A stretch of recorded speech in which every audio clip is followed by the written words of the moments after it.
Celine نبینا محمد وعلی آلہ وصحبہ اجمعین ومن تبعہم بإحسان الی یوم الدین اما بعد اعوذ باللہ من الشیطان الرجیم بسم اللہ الرحمن الرحیم انکم وما تعبدون من دون اللہ حسب جہنم انتم لہا واردون لو کان ہؤلاء آلہۃ ما وردوہا وکل فیہا خالدون لہم فیہا زفیر وہم فیہا لا یسمعون صدق اللہ العظیم۔ معزز سامعین، ہمارا طاغوت کے سلسلے میں ایک پروگرام مسلسل چل رہا تھا۔ طاغوت، اس کی پہچان، اس کا حکم اور اس کے ساتھ برتاؤ۔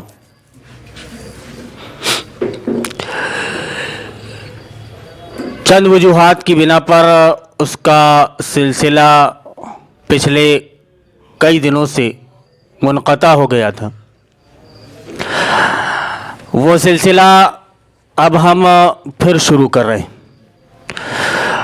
اس سلسلے میں ہمارے 10 پارٹ اپلوڈ ہو چکے ہیں، فیس بک میں بھی اور یوٹیوب میں بھی۔